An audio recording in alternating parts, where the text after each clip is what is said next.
interesting ideas, laws that we're going to tackle over the next week or so.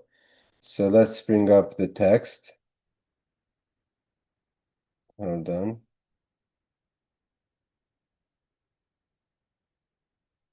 Let's make sure that. Okay, we're talking about still things that you could take out with things that different things that could be worn either as clothing or tachshitim or as ornaments that are something that's part of your dress, but to have just to put things on your person as a way of carrying sometimes are forbidden. Not in all cases, like we said, you could wear kind of like double sweaters and stuff if you would sometimes wear more than one sweater, and then even if the reason behind it is so you could take a sweater out and give it to someone else. So we're going through the different laws of what you can and cannot wear. The last thing we spoke about was the law 15, which is about gloves again, and there's different concerns. One is if when you're putting it on your person, is that really just a way of carrying, so your body's carrying it? And then there's a second idea is that although it could be that you're wearing it like a glove, the concern is there's certain things that when you're likely to take off. Like sometimes if you have certain ornaments or certain pins that you may take off to show someone else, the concern is you may take it off and then carry it in the public domain. One of those sunglasses, for instance, one of those things it means you're not carrying sunglasses, but it's very likely you'll take the sunglasses off and carry them. Same thing with gloves. And therefore, we did quote last week the opinion that I believe it was the Taz, who said that a muff that has two hands is better than gloves that is separate from each hand. So if you have a muff, even if you take one hand out, the second hand is holding the muff. We spoke about also that the ruling that we had when we were in Montreal, to be able to wear gloves when you're in extreme weather environment where it's almost impossible. So it's that you would take the gloves off because it's so cold. So in that case, they said to carry it, and then it wasn't a Rosh Hashanah, it was a Carmelist. To wear the gloves is permissible in these situations, but to wear gloves like as a design or a kind of a way of dress, maybe the way they once did it, classy. That's another question. Now the question is a question that comes up. I think Aaron mentioned it about walking outside with a talis on Shabbos. So it says like this. Mutter lotzeis betalis mitzuyetzes bederech malvush. You can wear a talis that has tzitzis on it as long as it's derech malvush. You're wearing it as it's supposed to be worn. Aval im mikaplis seviv tzavari, but if you turn it kind of into a like a scarf around your neck, which is not how one wears a talis. If that's not the way one wears a talis, then it's just a way of carrying, and you cannot wear the talis that way. It means if you want to wear talis, you would have to wear it the way it's properly being worn. There are other questions about talis in public places.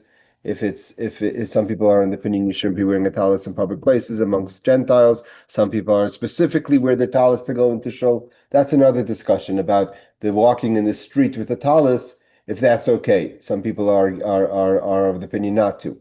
But we're talking about here, as far as the laws of Shabbos goes, of carrying, to wear the talis the way one wears the talis is permissible. To wear talis as in a scarf, if it's not the way to wear it, it's prohibited. And he quotes the Magen Avraham in Shulchan Aruch 301 and the Bir Halacha, again, commentaries on this subject. Let's continue. This happens all the time, unfortunately. What happens if you have belts or something that rip? They're no longer functional as is. Can you just wear it hanging? So then and try to take it home and then fix it when you get home. So let's see. Beged sheyesh lo shtei ritzuos oy meshichos lekashram behem. If you have a garment that has two straps or strings with which it is tied, he says, or oy sheyesh lo karasim, or if it has hooks, lechabroi, kind of those kind of hooks, belts. V'nifsak echad mihem, and one of them tore off. So you can't use it anymore. You can't close it. The belt, it's a belt that wraps around, or if it's hooks, so one of the hooks fell off. You can't use it as a hook. So the question is, if you're allowed to walk with those straps around you or the other side, because it's carrying. It doesn't have the function that it's made for. Even he says, if it's not really important, so you say like as if you're carrying it, it's not really valuable. If your intention is that you're going to fix it after Shabbos, obviously, to find a match and fix it, ben zugay. Imkain, Reb Shimon, imkain, zeh shenishar einer batel legabe habeged, b'havik ma'aseh v'aseh latzis beged zeh. So if your intention is to fix it, so you're really just carrying it around, so until Shabbos is over, until you get home and take off your jacket, and then let it, and then you'll fix it on Saturday. Hold on, Aaron. You fix it on Saturday night. If that's your intention, so you basically aren't carrying that extra side of the strap or belt on your person until you get home. So then it's forbidden because then you're carrying on Shabbos. Hold on, Aaron. Let's just finish the law.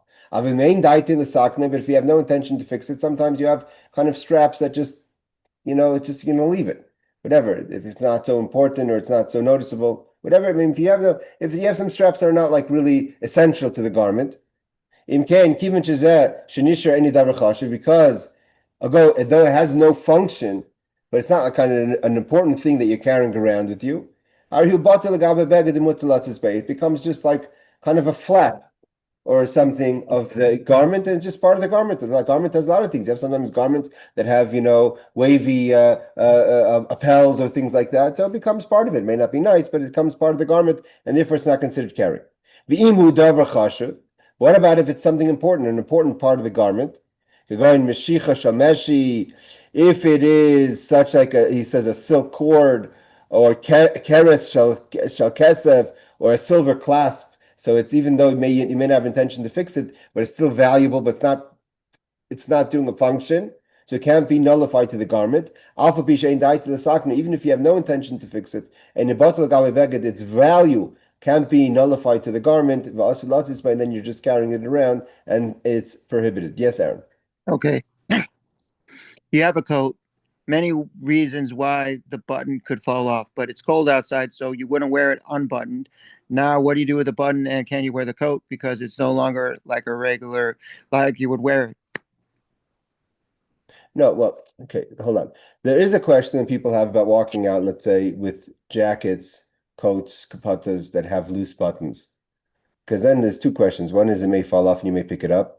Next thing is if it's not functioning, like we said before, and your intention is to fix it, so then a very loose button would be almost like you're carrying it around. And about your question, I don't think that's the same thing. If you're asking about where the coat no longer has the button, so it doesn't function as well as you would like, so then then you shouldn't be wearing it. It's different because if you have a coat, even if it's not going to close, it's a coat, it's a jacket. It's still a garment. And if you want a jacket, it's still a jacket. Like if the jacket's missing a button, is not like and the problem is that the button, missing the button kind of doesn't complete the garment. That's different than if the button is loose or the button falls out. Understand? Okay, If you so have the button and carry it, you definitely can't. You can't carry the button. The button is muksa now. But okay, so what you're saying is I get to shul, I unbutton my coat to hang on the coat hanger, and the button falls off. I can leave the button in the shul, and I can wear the coat out. Yeah. That happens all the time, unfortunately, right? Buttons fall off all the time. But the coat still has a function. The coat still has a function as a garment. The coat's still a garment. Maybe you'd like it to have the button so you'd be warmer or whatever, what have you, but it doesn't look nice. But the coat is still a garment. You can't. Okay, Doesn't. but if Here I we're notice, talking about pieces that are hanging on the garment. so what you're also saying is if I notice that it's loose before, while it's Shabbos, and I notice it's loose, I should pick a different coat. Yeah, it's not so simple to walk around with a very loose button on Shabbos. Yes. Let's And see. Oh, right here he goes into the question. Oh, this is a good question. The spear button, right? So today, a lot of suits and shirts have the spear buttons, right? right. And what about the spear button? The spear button that manufacturers sew onto clothing may be prohibited. See Shmir Shabbos Kalacha, right? Barbara, that's the sefer you want us to learn soon. So he talks about that. 18 footnote 131, and reasons given by Reb Shlomo Zalman Auerbach Zatzal for permitting it. So Reb Shlomo Zalman Auerbach says it's permitted, and he gives the reasons there why, which we don't have in front of us. And unless Barbara has it in her book on 18 footnote 131. So the Shemir Shabbos says there could be issues, but Reb Shlomo Zalman Auerbach, who was the posek pretty much in the previous, I would say he passed away. What was in the maybe the 90s or so. He was a posek who lived over here in Yerushalayim, right next to where I am in Shari Chesed. So if Rav Shlomo Zalman Auerbach says it's permissible. I never heard of people taking off their extra buttons on their shirts or their suits, but he points it out that there are those who have an issue with it. Okay, Barbara, if you have it in front of you, you could check and see and let us know what that footnote. What's the basis of Rabbi Shlomo Zalman Auerbach on that? Would it take I don't have my books in front of me. I'm sorry, Okay. Rabbi. No problem. What did Let you me say? just ask this, then taking off the button, the extra button is usually taken off when you need an extra button to fix one that fell off. So why would you take it off on Shabbos? No, you definitely can't take it off on Shabbos. The question is if you'd have to remove. The questions would be if you have to remove it before Shabbos. Well, why? Because You can do anything before Shabbos when it's because you're carrying it. It has no right now. It has no purpose. It's just being carried on your garments. Like carrying. And the whole question we have is that you're carrying things that you don't need. It's not part of your garment. It's like you're just taking it around with you. Because why do you have it on your garment? Because you don't never know when you're going to need it. When you need it, you're going to take it off the back of your shirt or the back of your suit, and you're going to reconnect it. So he's saying that at the end of the day, Rabbi Shlomo Zalman Auerbach, which is one of the main poskim of the last generation, says it's permissible. The discussion about it we don't have in front of us. We'll have to check. But the bottom line is if Reb Shlomo Zalman Auerbach says it's permissible, then that's good to go by. Okay. But the question is that as you have it now, you're carrying it. So it's not, you understand? Yeah, I understand, but no one's ever questioned it or brought it up or even thought about it But amongst my friends. okay, so he's saying that the Shemir Shabbos Kehilchatah mentions that that it's an issue. He says may be prohibited, but there's some Zalman Auerbach allows for it. Okay. Now the question is not so much a wig, but I think it's more of a toupee, they call it, for a man who has a toupee. Bal hakarcha, someone who's bald. Shemanichem al rasheihen, that they put on their heads. Pishtain saruk oitzemer menufats shianira kiseir b'rasheim. They put on a toupee made out of various different materials, like he says, peanachris, that is made to look like you have here, right? Is mutar mlatzis by b'Shabbos? It's permissible to walk out within a Shabbos, l'shus rabbim, even to a public domain. Shitachshit shalahem hu. It is definitely a garment, and of course, there's no concern you would take it off. Ubevat shehuchen me'erev Shabbos. It has to be ready, prepared for Shabbos. Otherwise, if it wasn't prepared for that specifically on Shabbos, it probably would be a question of muksa. Okay. Now we have the last law in this parak. And then we'd move on to the next parak is going to be about fires, which is an interesting one. And the next parak after that, if we get there today, is going to be about the question of bathing on Shabbos. Is Hanoisa Kameya? Kameya is an amulet that people wear for Ayin Hara, for healing, for evil eye, for healing. It was a big deal in the Talmud times and maybe later times where you had a special. Again, we're learning Kitzur Shulchan Aruch. This is the shorthand of the law. The law is discussed at length in the tractate of Shabbos. So the question is who's the author of this amulet? If he's reputable, if it's just if there's any sign that any of his amulets have worked before, do people accept him as an acceptable person who writes kameyas, amulets? So, but here this is the short pen. He just doesn't go into all the details. The question is, to wear a kameh on Shabbos, is that carrying? Is that permissible? Obviously, we're talking about a place without an erev. And the question is, what is considered today even a kameh? Is a kechai necklace is a necklace, but some people have other things that they hang on their neck. Is sarach lase she'os chacham? He says in these situations you have to ask your local rabbi to find out exactly, because like I said, there's a lot of details. Who's writing? What is he writing? How is it written? How much of it is the metal? How much of it is the design, etc., etc. If you're allowed to go out within Shabbos, if you're in such a situation, so you should ask your local rabbi. Not all kameas amulets are equal. The Isha, now here's something interesting. Women would wear a stone called sternshus. Isha hanoisis even anikras sternshus. A woman who wears a stone that's called sternshus. And the reason she wears that stone is kadesh leitapel. It helps to make sure kind of mystically, obviously, or in a way of ayin hara, of evil eye, that she should not miscarry, sorry. Is muteris lasis b'Shabbos, he says you're allowed to walk out with it on Shabbos. Doesn't go in again to the reasons. Yes, Barbara. I just have a question. Why isn't wearing an amulet like that or this Steinschuss, why isn't that considered superstition? I mean, that's to me. It's a good question, but the commandments was something people wore all the time. The expert writers of these things, it was a way people would. It was actually, it wasn't just a superstition. The actual amulet was something that healed or protected. You have, there's a lot. We have a custom by Jewish people that we put certain things outside the doors and beds of children. There's a lot of evil spirits that like to attack children when they're babies and they're vulnerable. And till today, there's a custom. The Shiramales. If you go to a house, you'll see that when a baby's born, if you notice, there are going to be things hanging from the front door, and then hanging in front of the bedroom's door. And it's written, it has in it a chapter of Tehillim, and it also has Kabbalistic Aramaic writings kind of protecting the space from evil spirits.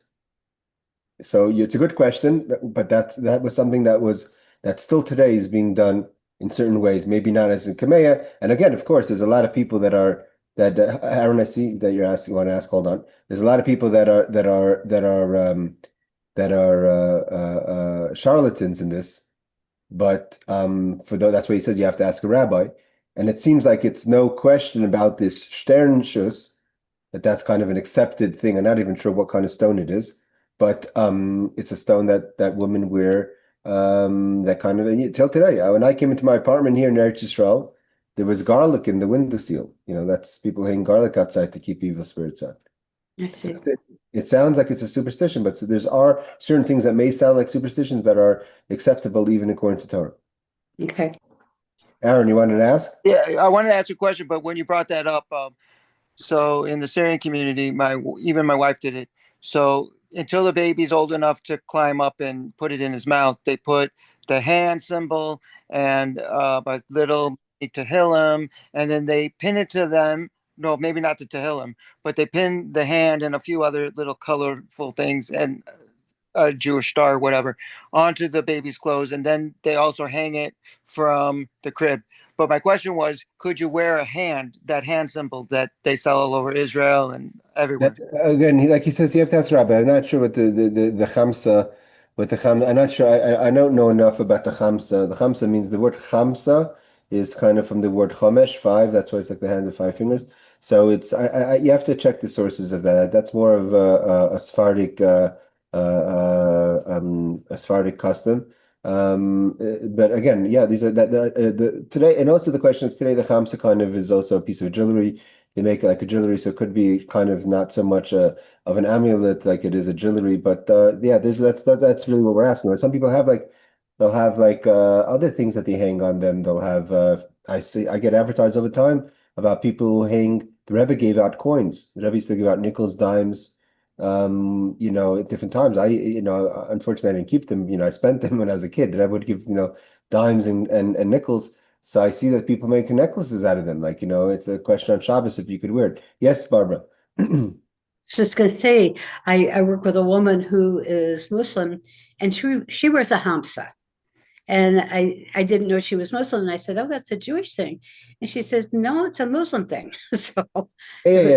A lot of that's why the Kitzur Shulchan Aruch, it's because it's discussed so much at length in the Talmud, and there's so many charlatans, and there's a lot of things where and in these kind of things, like you said, what's in the field of superstitions, obviously things could get out of control. I don't know. I'll just say this. I don't know if my wife was right, but I brought the same thing up to my wife. I said, that's like a Muslim thing. And she says, like all things Jewish, everyone wants to steal them and use them for their own. Okay, so it has to be examined and studied more in detail of what the chamsa is. But again, I'm not sure if the chamsa falls under an amulet, if it's that today it's ready to just a piece of jewelry. I mean, is an amulet that much? Is a chamsa any different really than a chai necklace, right? Well, my wife says it has a lot of meaning and it wards off bad things. And people who wear it get good out of it. I mean, again, I'm not enough of an authority on the Chamsa to give an You opinion. make it look pretty, and they make it look like jewelry. Yeah, and so I'm going to leave it at that. All right, now we're going into the laws. Rebecca, any questions before we go on to the next chapter? Anyone? Okay, so we're going to go now to the laws of chapter 85, the laws pertaining to a fire that breaks out on Shabbos. Unfortunately, this is something that happens, unfortunately, again, and it shouldn't happen all the time. Whether it's around Hanukkah time when things, but just unfortunately on Shabbos, people have fires lit in their house and they leave and they're not careful or what have you. I mean, we just unfortunately had a really unfortunate story in New Jersey in the Chabad house that just literally on Friday night burnt down to the ground. So it's really the question is, what do you do? And today you have the fire department. Those days houses, an entire city could burn down if once a fire starts. So in today it's still dangerous, but it's less dangerous than maybe it was because of our great team of fire department and all that the precautions we've put in and around houses to protect it. But it's still happening. California fires, there's fires that happen once it starts. It spreads fast. And the question is, when you have to be a chassid shaita, when you have to be a fool who thinks, that this is not what I'm supposed to be doing on Shabbos, when there's any life endangerment, even a question of life, you immediately put out the fire, no questions asked. But what do you do if it happens? He says, Im chas v'shalom, nafla dleika b'Shabbos. If God forbid, heaven forbid, a fire breaks out on Shabbos. Chashu rabbeinu zerchanim levracha. So he said, our sages were concerned. In the house, the family means the balabais and his family, his wife, or what have you, that are in the house where there is the fire. Im isasku bahatsala, if they're going to try to save things in their house, they don't want things to burn. So they're going to be in a panicky, kind of hasty situation, not thinking clear, basically, not seeing things clearly in their overwhelmed moment. They may forget it's Shabbos. And they're going to put out the fire. Means there's we're talking about here in a situation where there's absolutely zero concern for life. It's not going to spread. Whatever it is, we're talking about a situation, as soon as there's any question of that it may turn into fire, you don't just stand there watching it and wait till it becomes dangerous. The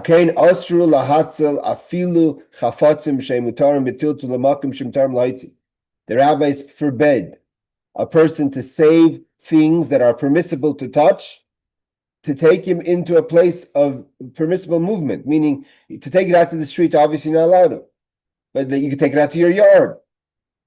For the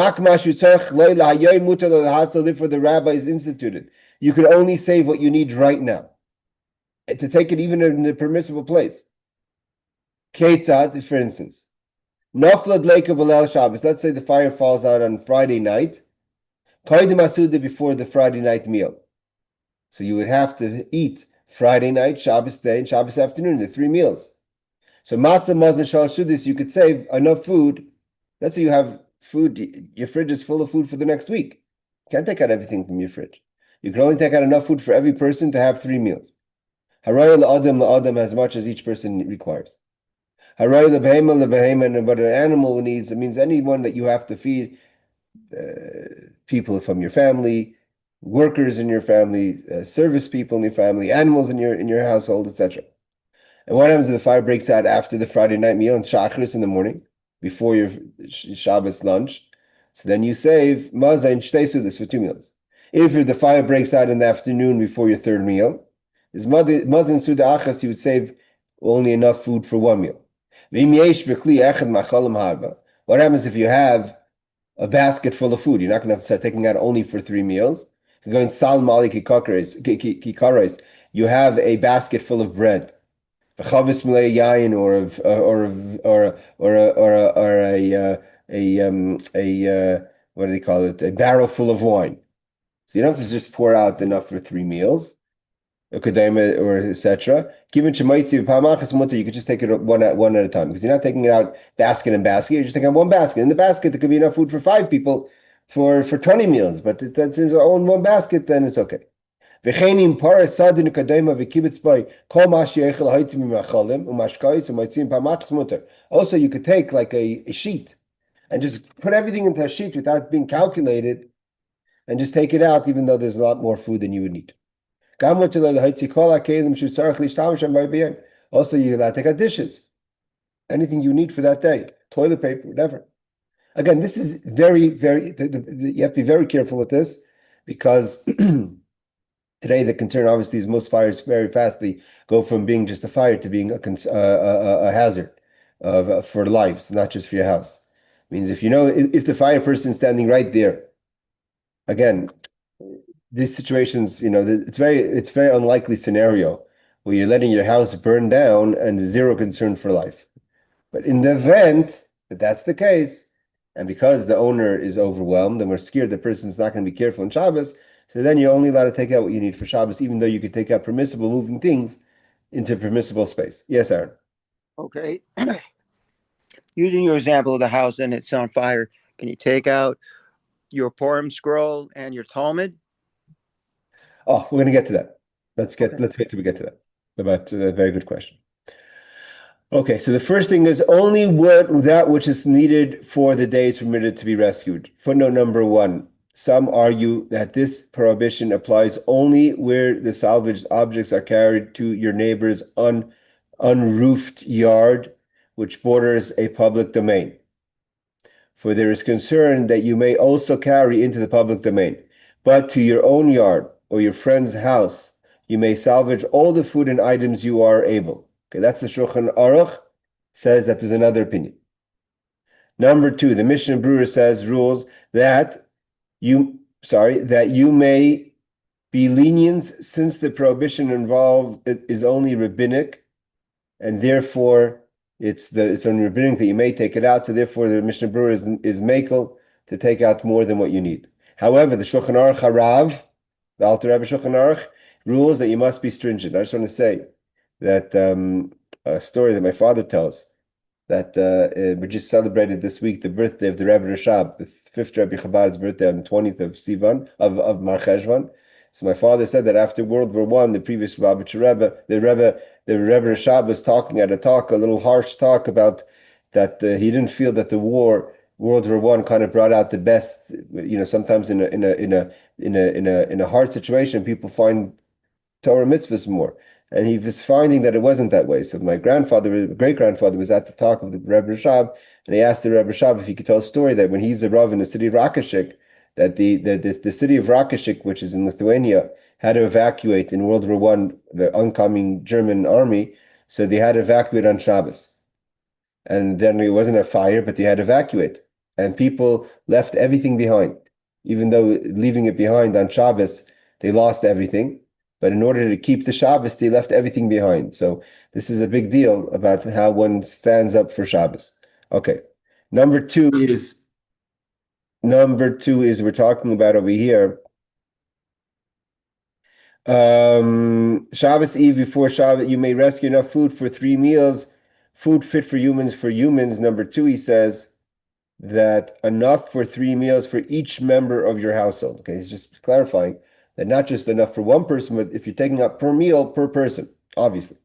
Okay, maybe it's not so obvious. Footnote number 3 is fit for animals, since you yourself may not eat before feeding your animals. So the Tosfos and Shabbos says, it means he's asking, why are you allowed to take out food for your animals?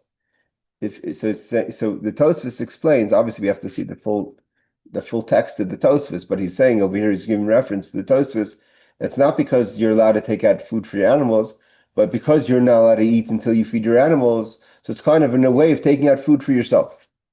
All right, that's what I understand he means from the Tosfos. Footnote number 4 is if it's in a barrel of wine or a basket, so even though you have more in the barrel than you need and more in the basket than you need, otherwise you may rescue only enough wine for 3 meals. You may rescue other liquids to have sufficient amount for the entire day. Obviously, if you want to drink water, you could take out a few cases of water if that's what you may need. Again, you don't have to be strict. Do I need one piece of gefilte fish or two pieces of gefilte fish? This is not the time to get exactly strict, to go into, to get strict on your diet. Number 5 is, it says similarly, if you spread a sheet, it's permissible. So it says, according to some, this applies to loose food, not in containers. It means you can't just take a sheet and throw in cases, containered food, because then you kind of just, saving it. Here we're talking about like just grabbing challah and things and putting it into a sheet. That's okay. So according to some, he says, this applies to loose food, not in containers. If the food is in containers, then each container is considered separately, and therefore you can't bring it as collectively. Others do not distinguish between loose and contained food, which is the heel of the David. Okay. Again, I just have to be, I want to be very careful, because some people become like what's called a chassid shaita. Fires are a very dangerous thing. They spread fast. They're very dangerous. So we're talking about a situation where it's 100% clear that the issue over here is not life-threatening. Okay. Law number 2. Now, let's say, okay, we're in a situation where it's not life-threatening and your house is burning down, so you could only take out for 3 meals max, and the drinks and the foods and the dishes. So, but is there any way kind of to manipulate the situation to get some more things out? So he says, let's say you have neighbors. You say, listen, you leave your food at home and eat my food. It's going to burn anyways. So you can tell others to come also save for themselves. So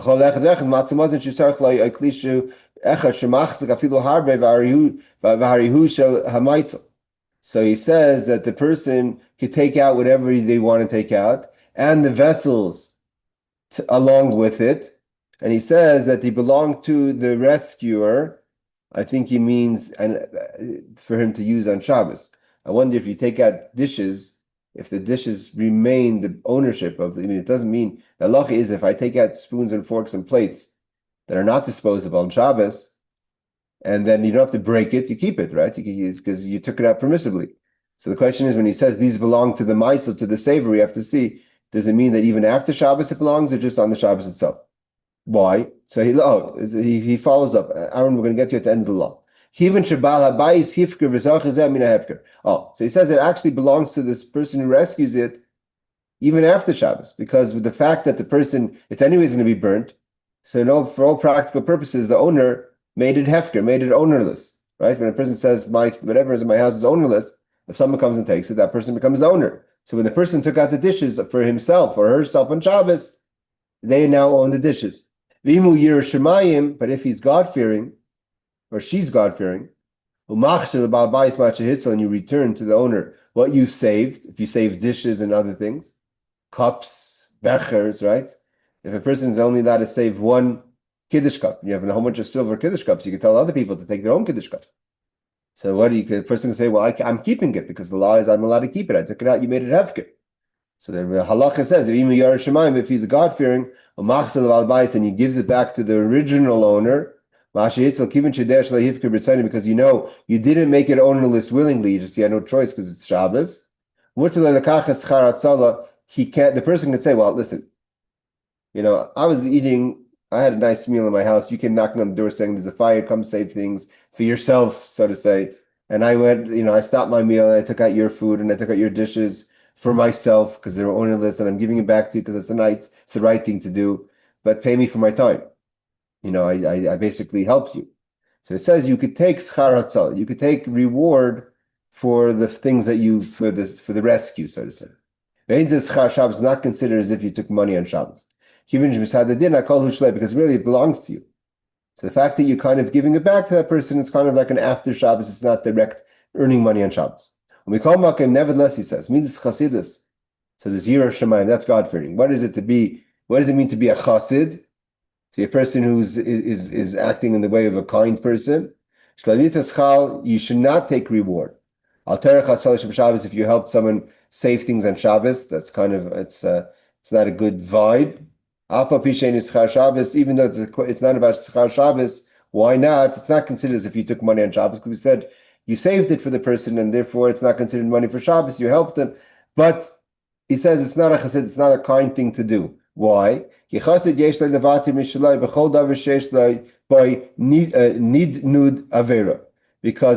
has to be careful, even if there's the slightest taint of kind of taking reward for Shabbos, you shouldn't do it. So he's not saying it's because, you should do a favor as a favor, but yes, you did stop your meal, and yes, it was inconvenient for you, and yes, you ran into the guy's burning house to take out food and dishes, and you're giving it back to them because it's the right thing to do. And in theory, you should be getting paid for your efforts. That's all right. But because it's a little bit kind of tainted by the idea of Schar Shabbos, taking reward on Shabbos, better don't. Okay, Aaron, you wanted to ask something? Yeah, I don't get the container thing. Let me explain. Even if I go to Meal Mart, everything's put into a container, and everything's put in such a way, except for the salads, that they can go on a bleck. So my point is, even some people don't buy the gefilte fish like you boil, or the long. They buy the ones in the containers. Pickles are in a container. So I don't get it. You can't take the containers out, or you. No, no, no. So in that case, but I think what he means to say is, I think, is you can't just, let's say you have 30 cans of tuna. You can't just throw 30 cans of tuna into your thing. I mean, each can separately is its own thing. Means if you want pickles, you don't have to put your hand in the jar and take out 3 pickles, because that's like the wine that's in the barrel. But you can't put in 3 jars of pickles. You don't need 3 jars of pickles, right? You can't just Right. say, means, but if you're just taking loose food, that's one thing. But if you can't just put it in a whole bunch of jars, and you're not eating all those jars just because you could fit it into the sheet. That's that opinion of the Magen Avram. Others don't make that difference. They say whatever you could fit in a sheet, you could fit in a sheet. But jarred food, basically, the question is like this. We said before that a barrel of wine, you don't have to take out 5 cups of wine. You just take out the barrel, right? Right. Or let's say, in the case of today, let's say you're not going to drink a whole bottle of wine. You don't have to pour yourself a cup and walk out. Take out the bottle of wine. If you have leftovers, you have leftovers. But you can't just take out 5 bottles of wine. That's what Magen Avram is saying. Okay. Okay. Let's see the footnotes. You can ask others to come and rescue things. If it is essential to say for yourselves that you're rescuing again, I just want to again, I'm repeating myself because I think it's very important, because I've seen people get silly in these things, is when you have a fire, unless you're absolutely 100% sure that the situation is safe, you put it out. We've had situations in New York and in other places where people start running to the Rav, to the rabbi, and they start waiting for the fire department when they could just avoid the problem by putting it out quickly with a pitcher of water. Fires spread fast and become dangerous very fast. And if not dangerous for you, dangerous for your neighbors. So unless you're 100% certain that fire is not going to cause any damage in as far as smoke damage of people or other damage for people, you put it out on Shabbos.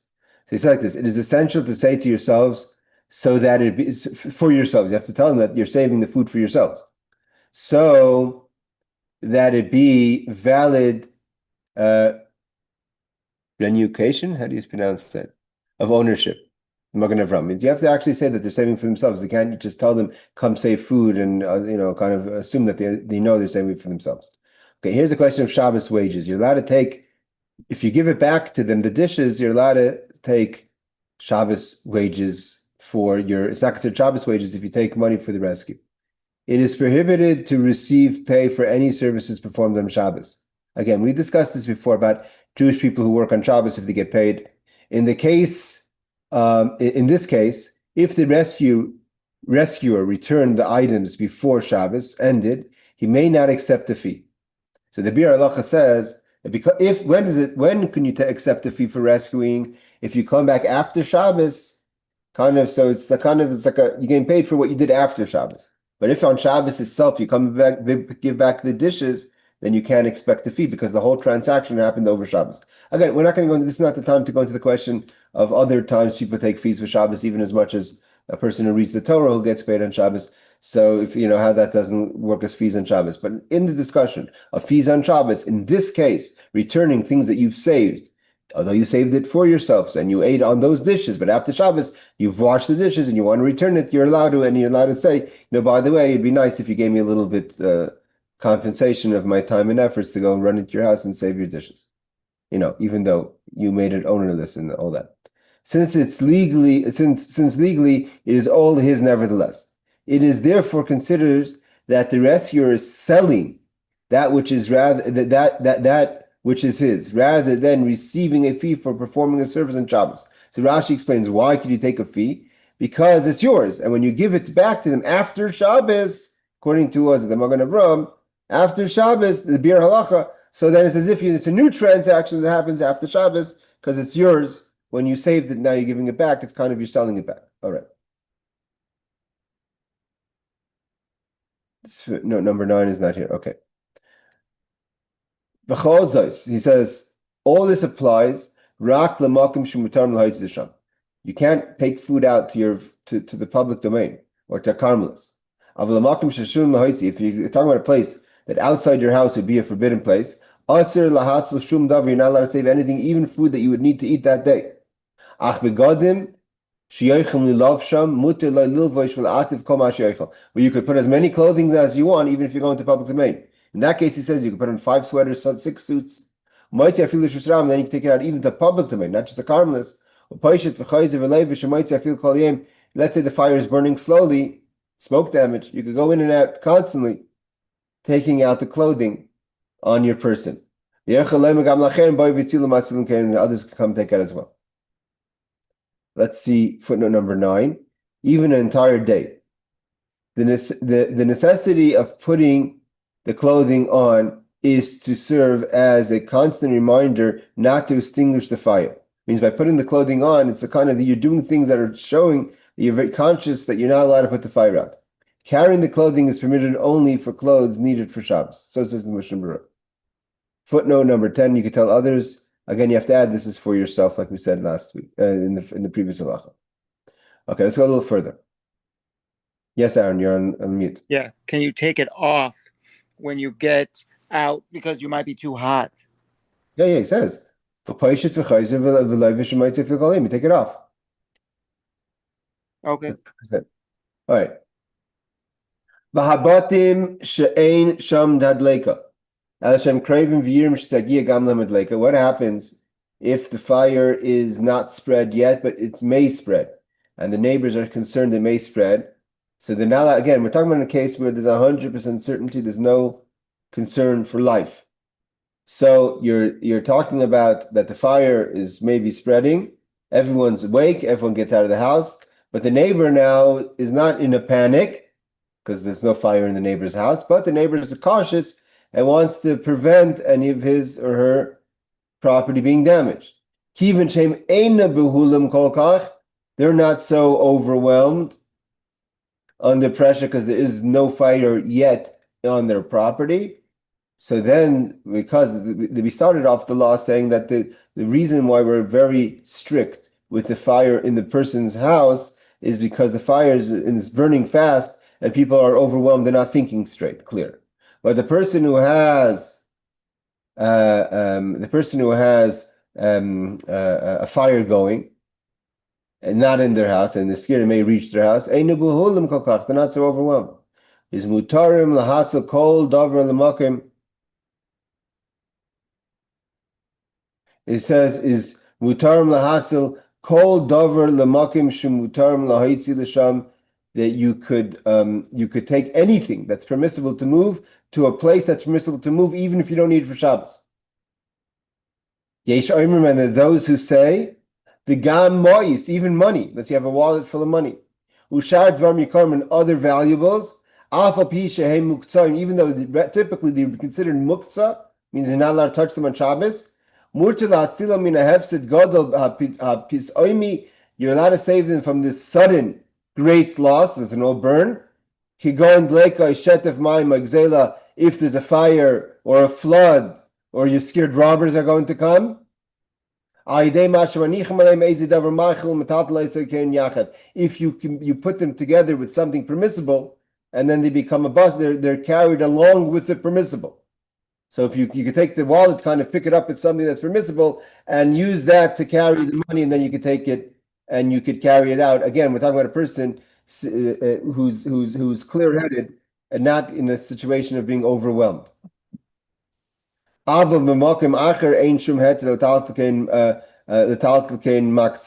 That's only, he says, only in this situation you could, however, under the other circumstances, there is no allowance whatsoever to handle muksa in this manner. It means this idea to move it with something permissible, you can't just do it in a regular situation. If you forgot your wallet, you just want to move it. Only when we're talking about you're scared of a sudden great loss. And again, it's not a case where the fire is in your house. So then you're more clear-headed, then you could do it that way. There's those who are even more lenient, that they allow for it to be even carried in such a situation of them just to pick it up without putting it with something permissible. Because when there's a great sudden loss, then the laws of muktzah are not applicable, so they say. But it's still not allowed to take it out into a prohibited space. It means if you're able to move in a permissible space, then you're allowed to. Yes, it's very good to have Ariel back. We had him back already yesterday in the class. Rebecca saying, welcome, Ariel. Okay, footnote number 11. It says... Thanks, yes. Appreciate it. Thanks, you're welcome. Sure. Since the owner of the house that's near the fire is less panicky and are less likely to forget themselves and extinguish the fire, right? So a person's not so panicky, so you're able to think clear-headed, or a little more clear-headed. Permitted anything to carry. Perhaps others may rescue the owner's objects since they are calmer and are unlikely to forget themselves and extinguish the fire, the Mishnah Berurah and the Chai Adam.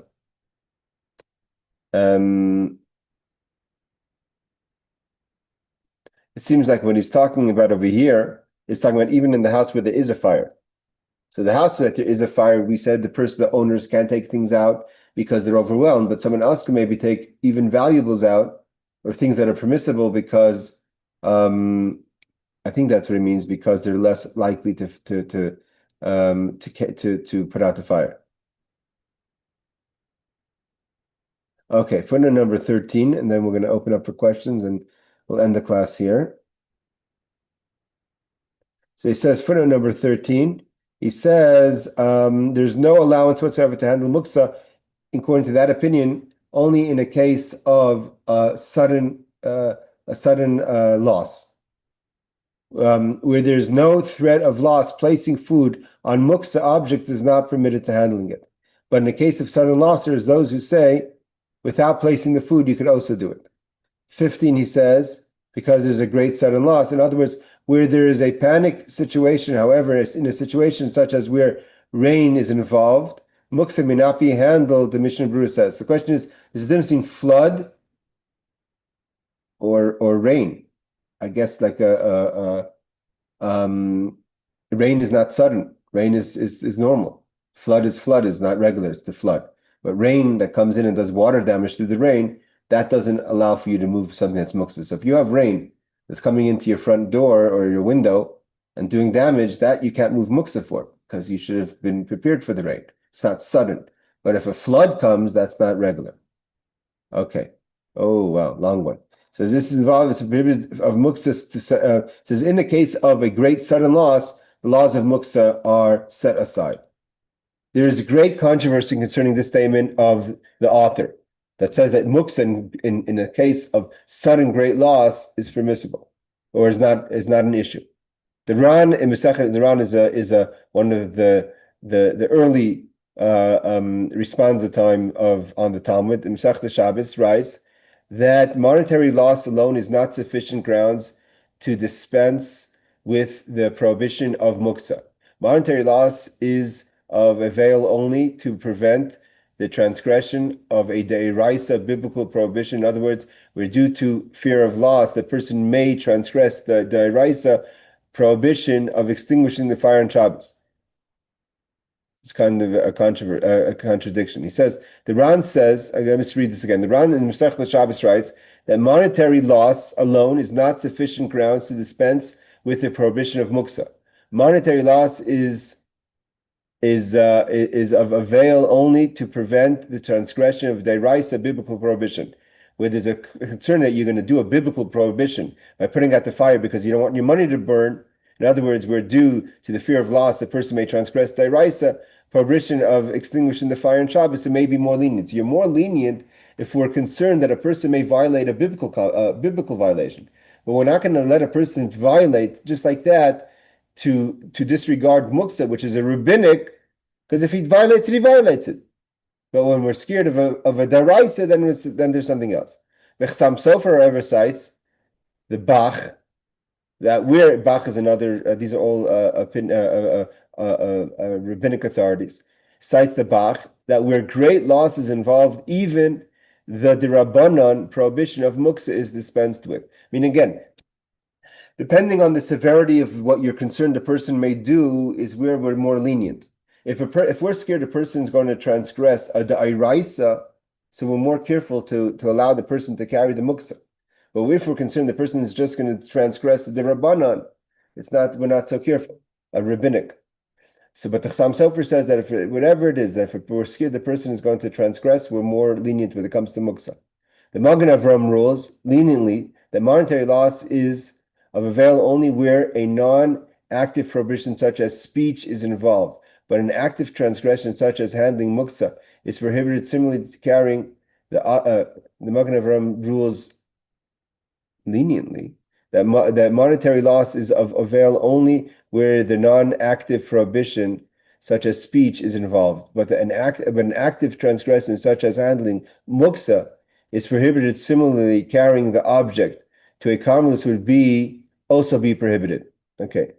We have different opinions of what you could do. It's not so clear. We have to go over this last footnote in more length. I want to look at it more in length from the background. Let's just do 17. He said, okay, he said footnote number 16. So the question really in footnote number 16 is how responsive are we to people's overwhelming need to protect their valuables? If we're scared if we're going to be too strict with someone, the person is going to violate a biblical prohibition on Shabbos, we will be more relaxed on certain rabbinic prohibitions to allow for the person to not put out the fire, right? If a person is going to you can't touch anything, they're just going to put the fire out. Well, if we have a way to protect the person's valuables without them putting out the fire, so we'll be more lenient on the rabbinic prohibitions to protect, so to say, the biblical transgression. Because if we're scared that when it comes to money and extreme valuables, a person is just going to act. Means if a person's not sudden, if it's not a sudden loss, so you should have been prepared. But where a person was not expecting this loss, right? You have your wallet in your drawer. You put it away properly. Now the house is about to burn down, and they're telling them that you can't carry. The person's just going to put out the fire. I'm not letting my whole house burn down. All my valuables go out. So we try to find a way to kind of relax the person.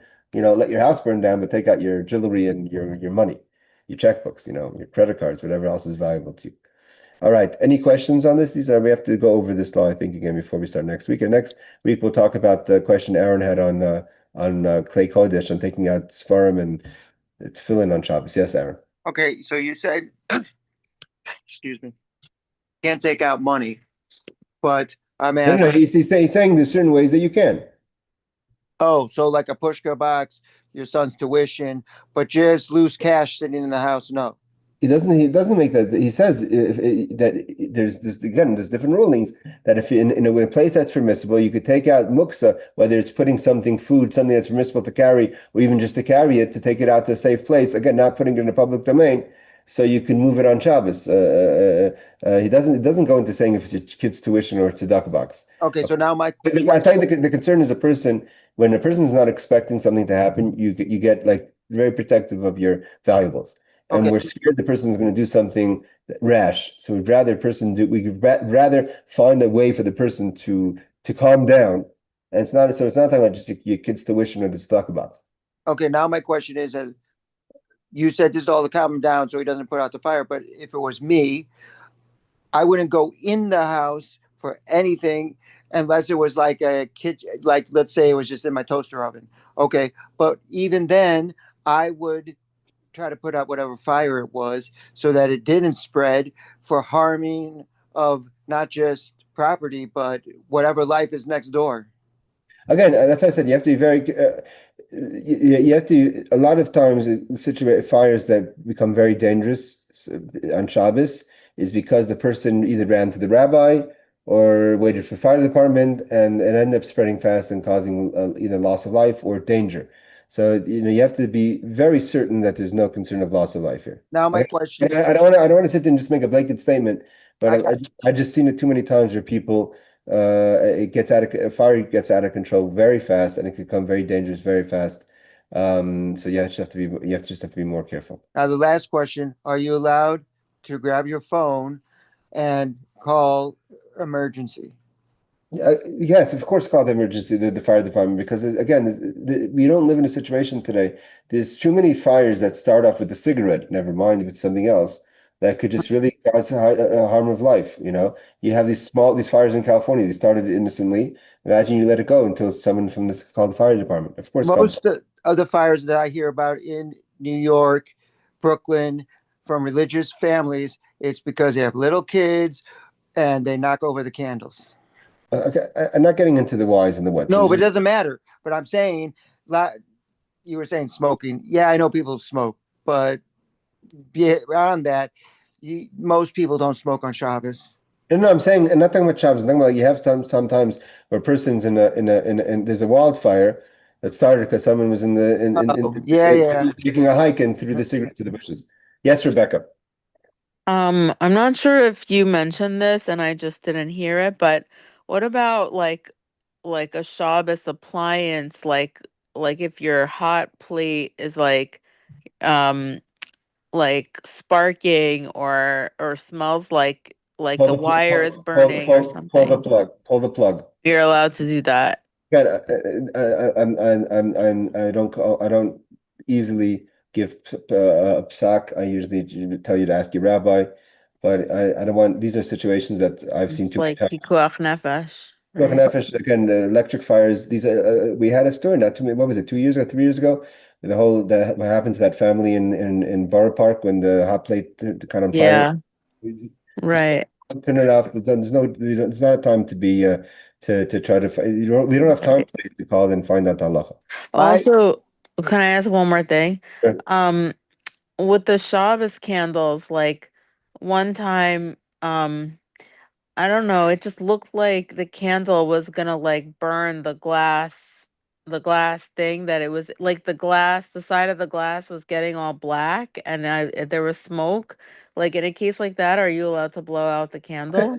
No, it's okay. That you have to be careful. Putting out a fire is a deraisa, is biblical. So we have that all the time where my wife and my wife lights olive oil, and olive oil is olive oil, and we have the floating wicks, and a lot of times those wicks, the actual what do they call it? Cork catches on fire, so it's a little bigger than the fire you would like, and like you said, it makes a little bit of a fire. We keep a very strong eye on it. I'm not just going to put it out so fast because usually they just burn out. But if it means to be, gun ho, quickly to put out a fire in Shabbos is not allowed. You have to be careful.